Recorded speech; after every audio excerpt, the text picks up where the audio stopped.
बात बहुत सुंदर है कबीरा की कि गुरु की करनी गुरु भरेगा, चेला की करनी चेला उड़ जाएगा हंस अकेला। जिसके कर्म का दंड जिसको भोगना है, देने वाले ने दे दिया, लेने वाले ने ले लिया, पर उस लेने वाले ने इसको सतमार्ग में लगाया कि नहीं लगाया, भजन कीर्तन में लगाया कि नहीं लगाया, स्मरण में लगाया कि नहीं लगाया। उसी तरह परमात्मा ने भी हमको जन्म दिया है और आपने जन्म लिया है।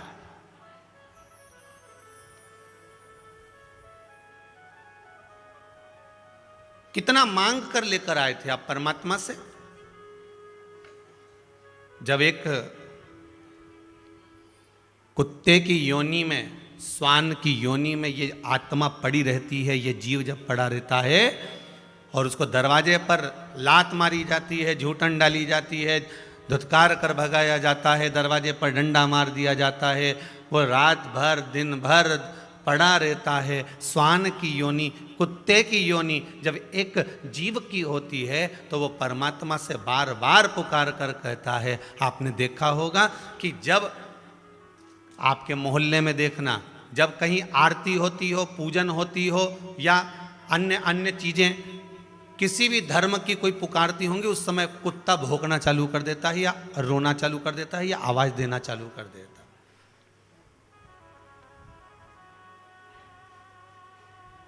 श्वान भूखता है।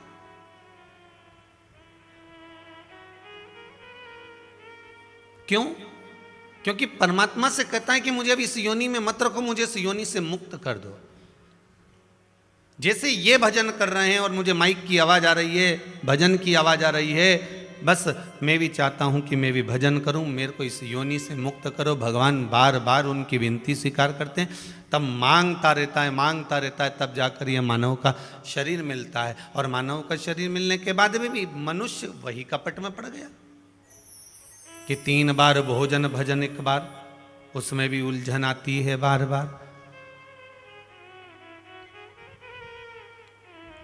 खाने बैठोगे तब कोई परेशान नहीं करेगा, पर थोड़ी देर मन में विचार कर, आज मंदिर जाना है, आज मुझे कुबरेश्वर धाम जाना है, आज मुझे वृंदावन जाना है, आज मुझे मंदिर, आज मुझे ये काम करना है। उस दिन इतना फैला रहा, इतना काम, इतना काम, इतना काम अड़ जाता है कि व्यक्ति वहां तक पहुंच ही नहीं पाता।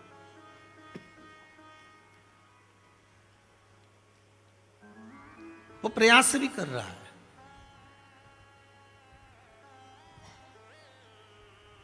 वो अथक प्रयास कर रहा है, फिर भी वो वहां तक नहीं जा पा रहा।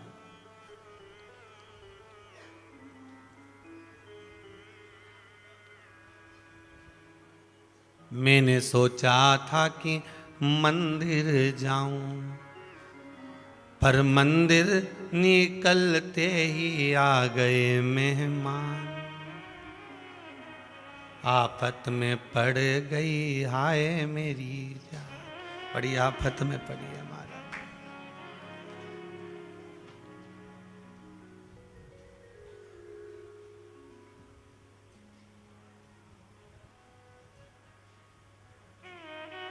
बड़ा विचित्र जीवन है।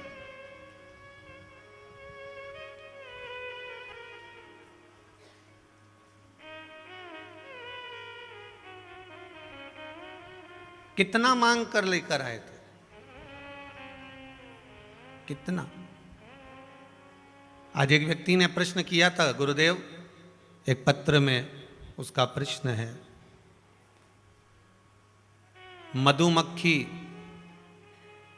शहद का निर्माण करती है, छत्ते में जाती है, अपना मुख का राल जो फूल में से लाती है वो उगलती है। जब उसे भूख लगती है वो छत्ते में से वापस मुख में रख लेती है, घूमती है, फिर आती है, फिर उगल देती है।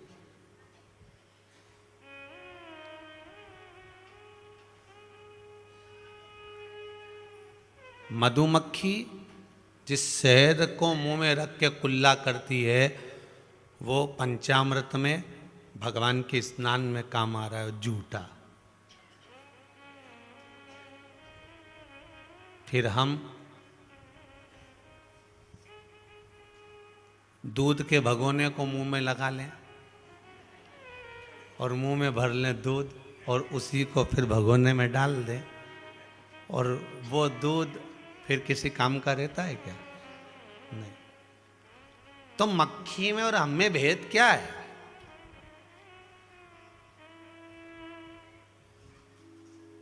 मक्खी, वो मधुमक्खी फूल के रस को ले रही है, मुंह में रख रही है, कुल्ला कर रही है, फिर मुख में लेती है, फिर कुल्ला कर देती है, फिर कुल्ला कर रही है। वो मधु, वो शहद भगवान पर चढ़ रहा है, अभिषेक हो रहा है, भगवान के पूजन में काम आ रहा है। और मनुष्य अगर किसी चीज को झूठा कर दे तो वो भगवान के काम आए? भगवान के तो भगवान के, दूसरे के भी काम नहीं आए। यहाँ तो बर्तन भी झूठा हो जाता है, उनंग दर्द है, ये तेरा झूठा है, ये किसी काम का नहीं है।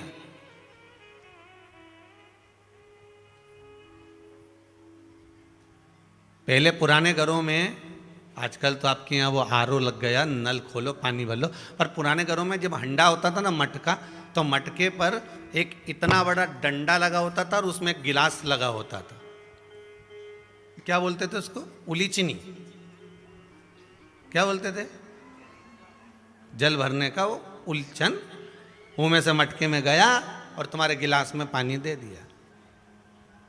पहले किसी की हिम्मत नहीं थी कि वो गिलास अंदर डाल दे उस मटके में, पुराने घरों में।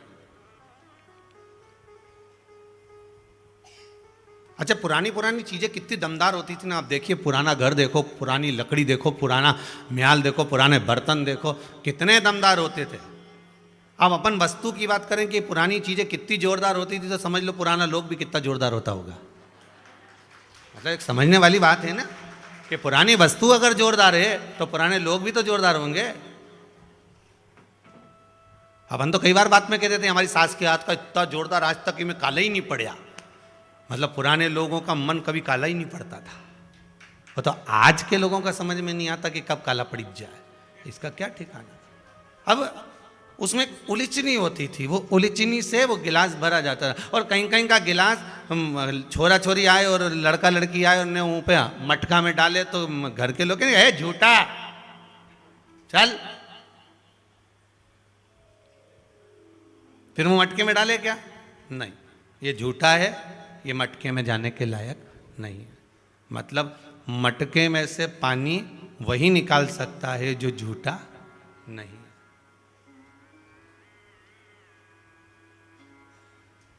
सुखदेव जी महाराज के पास में राजा परीक्षित क्यों गए थे? जब उनको मालूम है, श्रीमद् भागवत कथा में आपने सुना होगा कि 7 दिन में राजा परीक्षित के प्राण छूटेंगे, तो क्या पड़ी थी राजा परीक्षित को जो सुखदेव जी महाराज के पास में गए? क्या पड़ी थी?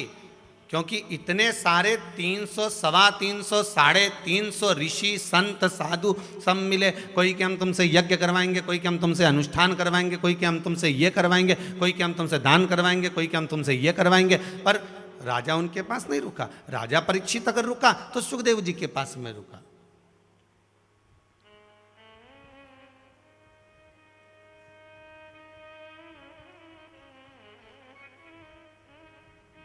मटके में से पानी वही ला सकता है जो झूठा नहीं है। अर्थात राजा परीक्षित को यह मालूम था कि संसार सागर से वही तार सकता है जो झूठा नहीं है।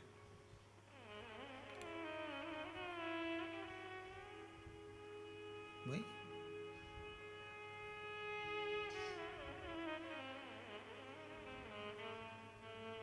सत्यता का मुख।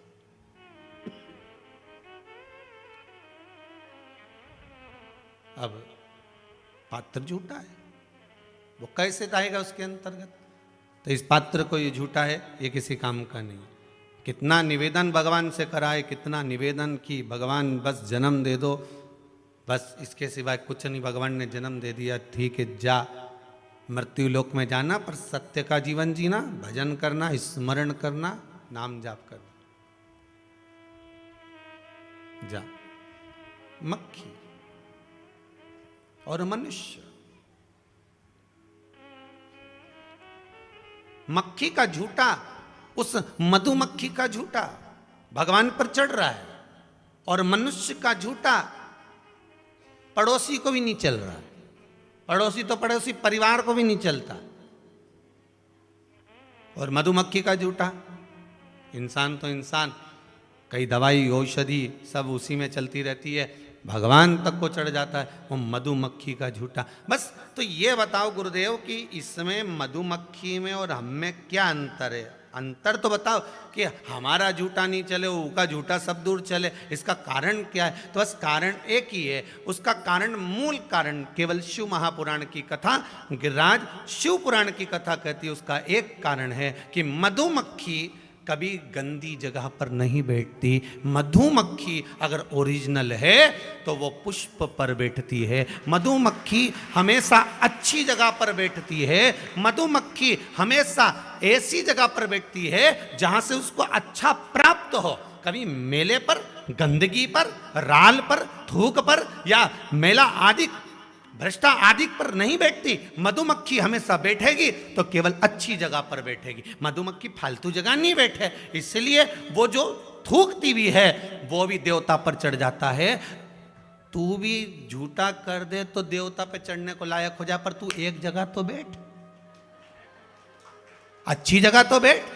तेरे बैठने का ही ठिकाना नहीं है। 4, 5 दिन, 8 दिन तो तुम बड़े सत्संग में डूब गए। ने सावन का महीना है, ने त्रिपुंड लगा लिया, ने खूब जोरदार, ने दाढ़ी ने बाल ने सब बड़ा बड़ू के, ने बड़ा बड़ा मुंडा बना के, ने जटा जोड़ बना के, ने खूब जोरदार, ने अब तो मैं ओम नमः शिवाय लिखा वही कपड़ा पहनूंगा, ने यहाँ तक गुदवा लिया, ने महाकाल ने जय श्री शिवाय नमः शिवाय सारी दुनिया भर का यहाँ गुदवा के बैठ गया, ने इतना कंठा ने माला पहन पहन के ढेर बैठ गया। अब मालूम पड़े थोड़ी देर तो सत्संग में बैठे ने किसी ने चला दिया गाना।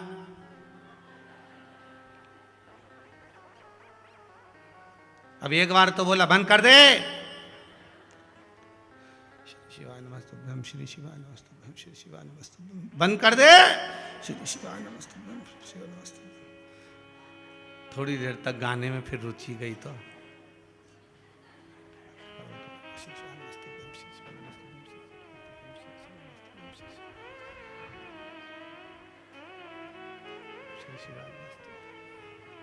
और जैसे ही कहीं कहा फिर बैठ गया श्री शिवाय नमस्तुभ्यं, श्री शिवाय नमस्तुभ्यं। आधे से ज्यादा तो इन मिचमिचा उनके कारण जिंदगी नाश हो गई लोगों की। एक जगह मन लगा के बैठे ही नहीं, और ऊपर से भगवान को दोष दे दे कि हमारी तो भगवान सुने ही नहीं। अगर तुम मन लगाकर अगर बैठते, मन लगाकर भगवान की भक्ति करते तो क्या भगवान नहीं सुनता? एक बार अगर दिल परमात्मा से लगा लो तो परमात्मा क्या नहीं कर दे। पहले भी एक बार कथा में कहा, कहीं छोरा छोरी आपस में एक दूसरे से हृदय लगाए, दिल लगाए, तो बताओ छोरा छोरी को 50,000 का मोबाइल दिलाया है, ऐसा दिल तो परमात्मा से लगा दे तो 50 लाख की गाड़ी खड़ी नहीं कर दे। तो लगा तो सही, जब उससे दिल लगाया तो 50,000 का मोबाइल नहीं देखा, ने 5 लाख की चीज नहीं देखी, ने 2,000 की चीज नहीं देखी। वो कहते माने रूबी की अंगूठी चाहिए हो, अब भी चल, अब भी दिलाऊं थारे, और तुरंत ले जा। ये दिल की बात है। तू जितना ऊके लगाया और उसने तेरे को रूबी की अंगूठी दिला दी। वो के मारे तो कपड़ा चाहिए, अभी चल मॉल में तुझे कपड़ा दिलाऊं। वो के हमारी सैंडल टूट गई, तो वो के अभी चल मैं तेरे को सैंडल दिलाऊं। मैं बापड़ा खुद कर्जे में लदा लूं, होते जा रही, मैं बापड़ी के दिलाए जा रही। विचार करिए जरा, केवल दिल एक साधारण से मानव से लगाया तो उसने सब कुछ दिला दिया। तो बोल तो सही, बस मेरे से फोन पे बात करती रही हो, बैलेंस में ही डलवाऊंगा। तुम बाहर से बात करती रही ना, बैलेंस में ही डलवाऊंगा।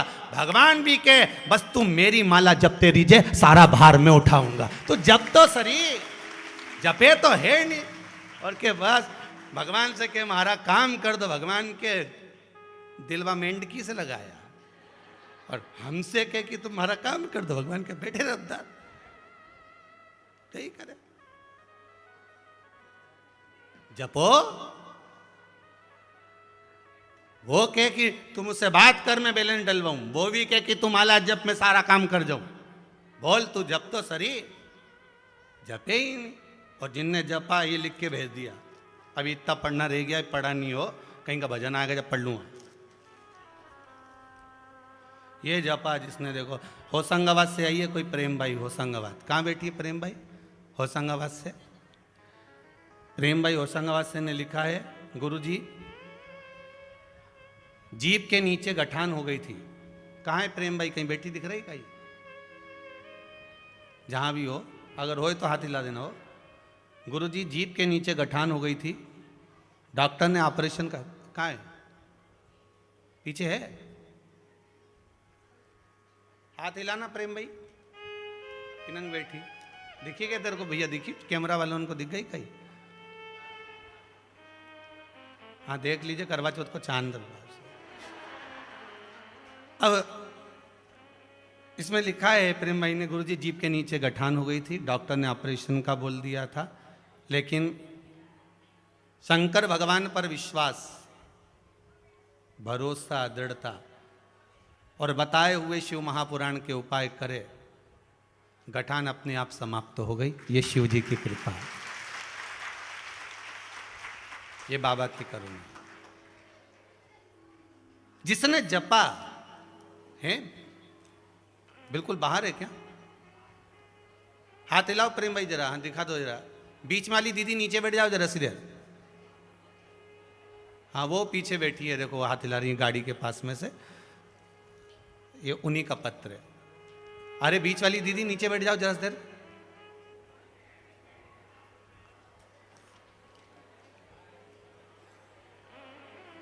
राधे, वो बैठी हैं, देखिए दोनों हाथ हिला रही हैं, वही प्रेम भाई ने पत्र लिखा है। महाराज बैठ जाओ बहन, बहुत बहुत बधाई आपको, बाबा ने कृपा करी। जिसने जपा उसको शिव ने दिया है। मेरा बाबा तो कहता है कि तू बस मुझ पर विश्वास कर कर, मेरे भरोसे पर संपूर्ण दृढ़ता शिव पर आ जाए, संपूर्ण। तेरा ही दिया मैंने खाया पिया है, तेरा शुक्रिया है, तेरा शुक्रिया है। मुझे डमरू वाले ने बहुत दे दिया। एक पत्र बड़ा सुंदर है, उसमें माता ने लिखा है,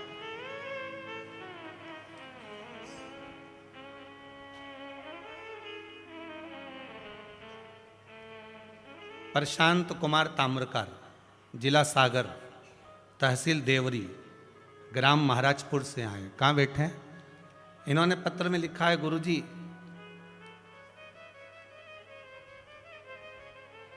परेशानी तो इतनी थी कि कागज में लिखी नहीं जा सकती, मैं बखान नहीं कर सकता। बस 2 महीने पहले सिर्फ एक बार दिल से कुबेरेश्वर धाम की विनती करी तो गुरुजी मेरा 2019 से जो काम अटका हुआ था वो काम पूर्ण हुआ। कहाँ बैठे हैं भैया? प्रशांत कुमार जी ताम्रकार, कहीं हो तो हाथ हिला देना भाई, या आवाज लगा देना। मेरी सरकारी जॉब लग गई है गुरुदेव, इसलिए बाबा को नमन करने के लिए आया। प्रशांत कुमार जी ताम्रकार, जिला सागर, तहसील देवरी, ग्राम महाराजपुर से।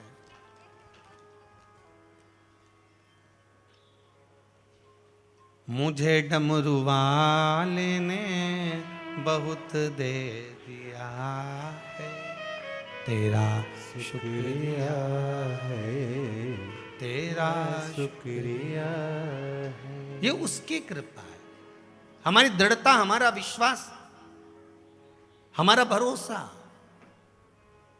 मधुमक्खी अच्छी जगह बैठती है, इसलिए उसकी राल भी पूजन के काम आ जाती है।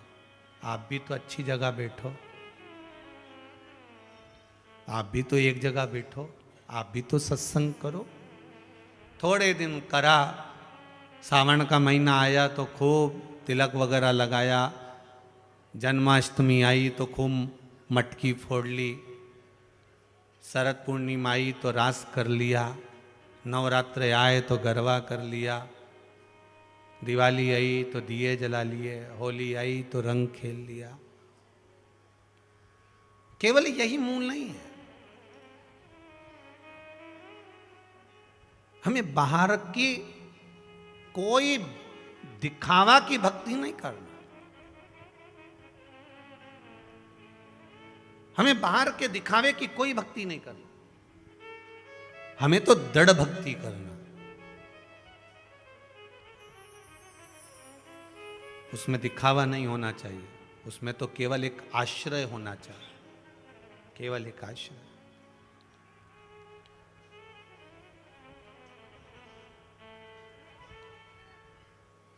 श्रीमद् वल्लभाचार्य जी, जगत गुरु श्रीमद् वल्लभाचार्य जी अपने लेख में कहते हैं कि आश्रय, भरोसा, दृढ़ता एक के प्रति अगर रहती है तो वो एक साथ देता है, एक साथ देता है।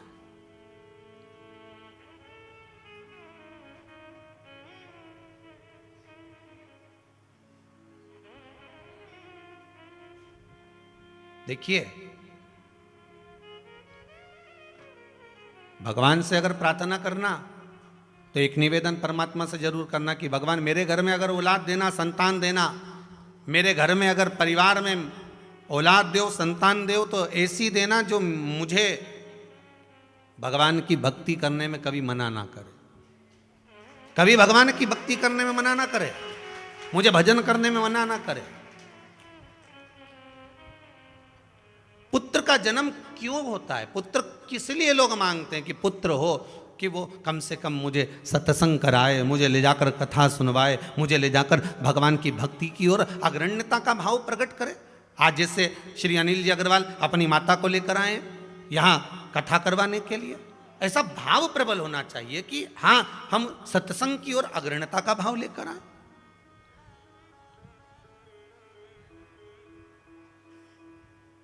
हम भगवान की भक्ति का पथ निश्चित करें। सतयुग, त्रेता युग, द्वापर युग और कलयुग, इन चारों युग के बेटों का चरित्र अलग अलग रहा है। सतयुग के बेटे मुक्ति देते थे। क्या देते थे? जम के बोलिए। मुक्ति देते थे। हिरण्यकशिपु कितना क्रोधी था, राक्षस प्रवृत्ति का था, पर प्रहलाद ने जन्म लिया तो अपने पिता को मुक्ति दिलवा दी। बोलो सही है कि गलत है? सतयुग के बेटे मुक्ति देते थे, त्रेता के बेटे भक्ति देते थे,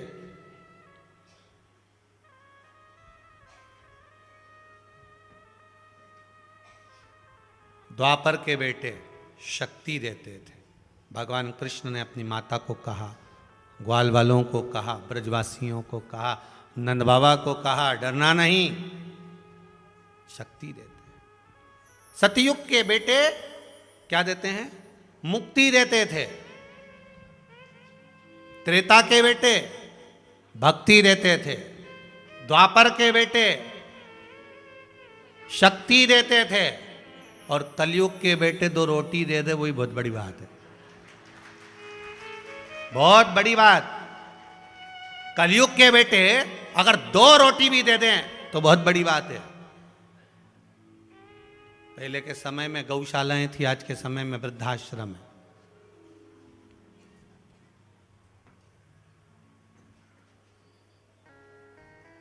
वृद्धाश्रम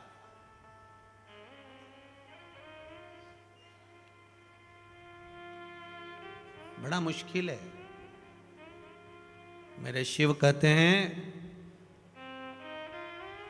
घर में चाहे नारी हो चाहे पुरुष हो, उसको भगवान शंकर से सीखना चाहिए। जैसे जैसे परिवार बढ़ता चले जाए, घर में बहू, बेटे, बेटी, दामाद, कुटुंब, कबीला बढ़ता जा रहा हो, उतना वाणी को मौन देते चले जाए। शिव जैसे जैसे भगवान शंकर की बहुएं आती चली गई, भगवान शंकर मौन होते चले गए, चुप। और हमारे यहाँ उल्टा होता है, खाया बिना रह जाऊं, ये देखो मैंने तो बोला ही नहीं, तुम पूरा कर दिया है, उतने भी पूरा हो गया है।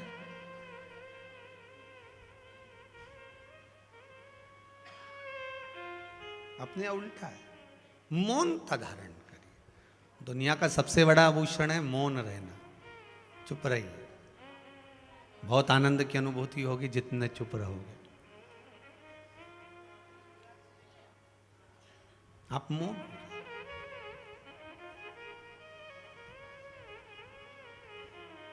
अच्छी जगह बैठोगे तो शायद, सत्य के पथ पर जियोगे तो शायद मेरे शिव को मिलने में देरी नहीं होगी,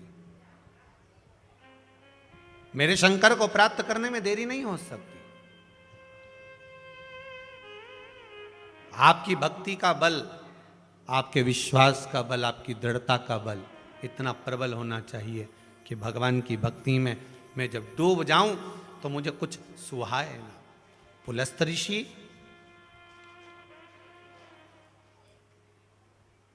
श्री गिरिराज शिव महापुराण की कथा कहती है, पुलस्त ऋषि अपनी धर्म पत्नी प्रतीचि से कहते हैं, ए प्रतीचि, आज मेरा मन करता है कि मैं काशी को छोड़कर संपूर्ण भूमंडल पर भगवत स्मरण करने के लिए जाऊं, संपूर्ण भूमंडल।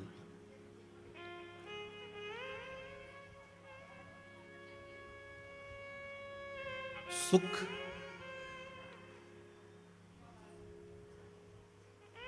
सुख केवल वह नहीं है कि आपके घर में धन और वैभव आए, सुख केवल वो नहीं कि आपके घर में धन सत्ता वैभव संपदा बढ़ जाए, सुख उसको कहते हैं कि आपके घर में जितने भी निवास कर रहे हैं उनके मन शीतल हो जाए। कल सूरत वाले सोमानी जी के यहाँ से भाभी जी कह रही थी, गुरुजी हमारे जीवन का सुख तो हमको ये मिल गया कि हम तीर्थ बहुत कर रहे हैं, हम सत्संग बहुत कर रहे हैं, ये सुख है।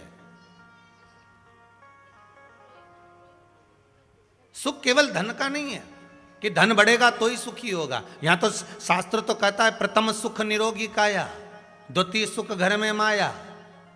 ये दूसरे नंबर का सुख है जो घर में माया चाहिए, धन चाहिए, संपदा चाहिए। हाँ, भगवान से नहीं भी मांगोगे ना तो भी भगवान देगा। धन देना उसका काम है, जन्म दिया है तो भरण पोषण करना उसकी जवाबदारी है। आप तो बिल्कुल एकदम निर्भय हो जाओ, उसके भरोसे पर जीना चालू कर दो, उसके विश्वास पर जीना चालू कर दो कि मुझे जन्म इसने दिया है तो वो देगा।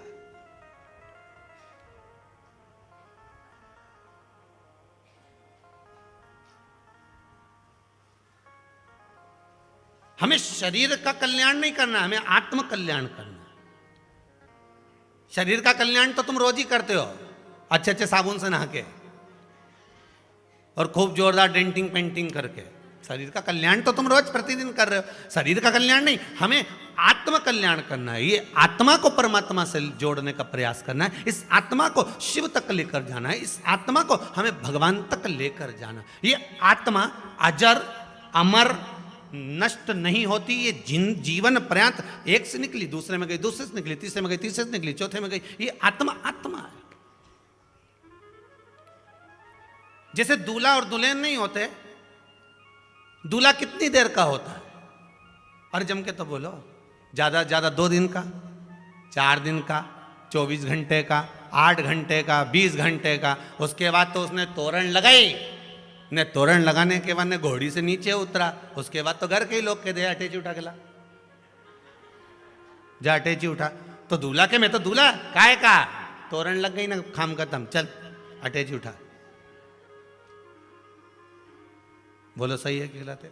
दूल्हा कितनी देर का? 2 दिन का, 8 दिन का, 4 दिन का, जितने दिन तक बन्ना बन्नी का उतने दिन का दूल्हा।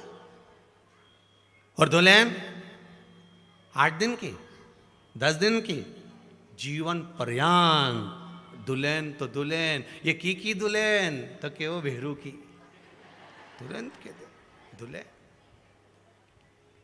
ये किसकी लाड़ी?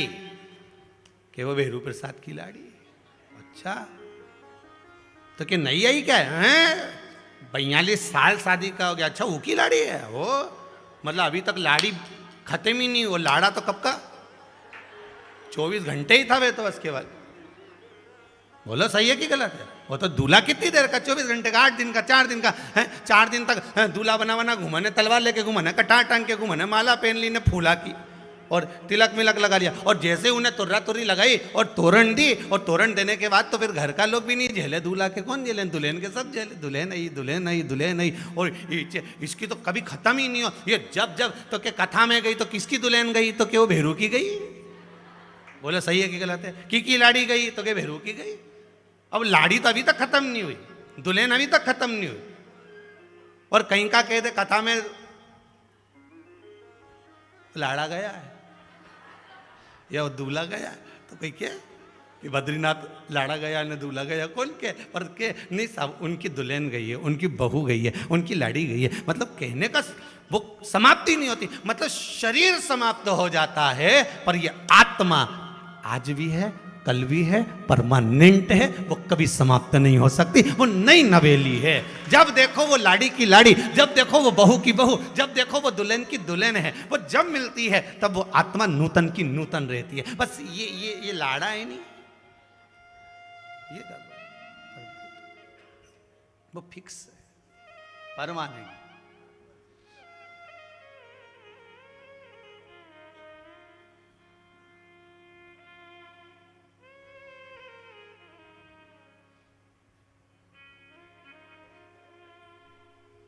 अच्छा, सब लोग गाली दें तो शरीर को दें, वो ऐसा वो वैसा, वो अपने आप को इतरा रही, वो अपने आप को ऐसा कर रहा, वो भेरू ने ऐसा कर दिया, पर कोई कवि कहे कि वो आत्मा ऐसी, और एक आध बार कह दे वो आत्मा ऐसी, तो लोग दूसरी बार उसके बाद जाए नहीं, अच्छा आत्मा है क्या, तो जाए।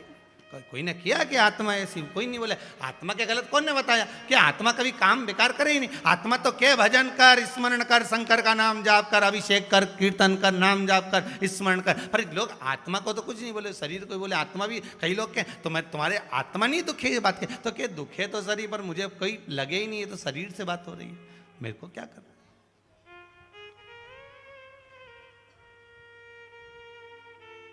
आत्मा से कोई मतलब।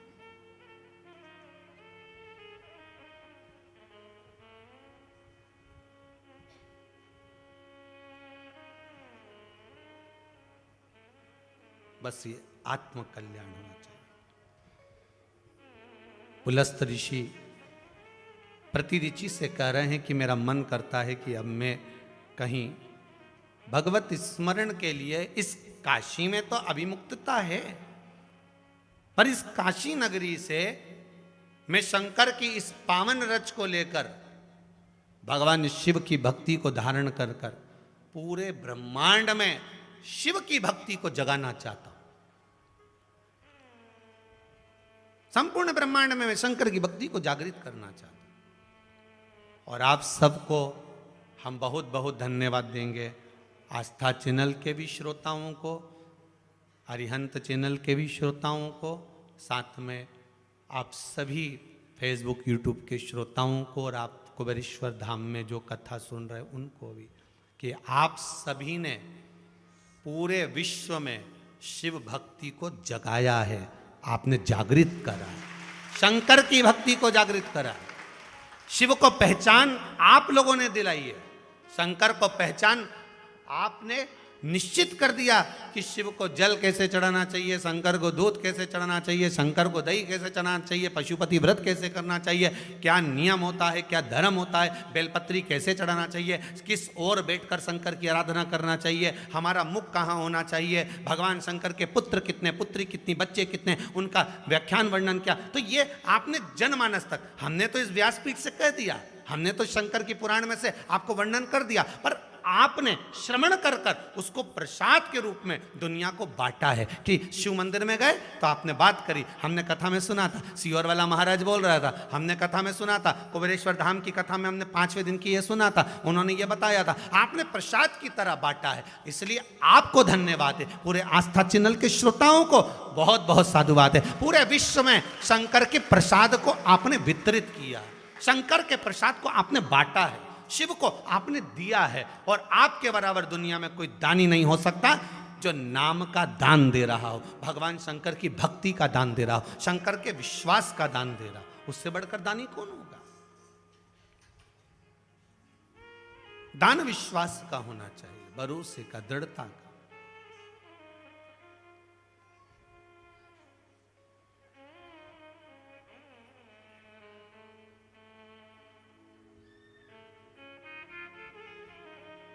महाराज, हम तो एक साधारण से नन्ना सा फूल हूं मैं,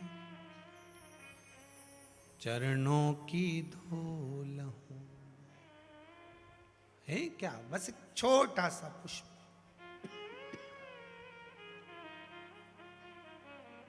हमारे पास में कुछ नहीं।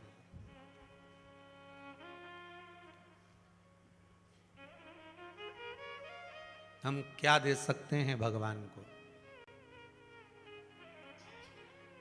पहले जितनी योनियां हमको मिली थी, उन योनियों में भी हमने केवल भगवान से मांगा था, और आज भी हमको जो मनुष्य का शरीर मिला है, इसमें भी हम भगवान से मांग रहे हैं। पुलस्त ऋषि शंकर का भजन जहां नहीं होता है, पुलस्त ऋषि वहां जा रहा है। काशी नगरी से निकलकर जहां भगवान की भक्ति नहीं होती, वहां जा रहा है।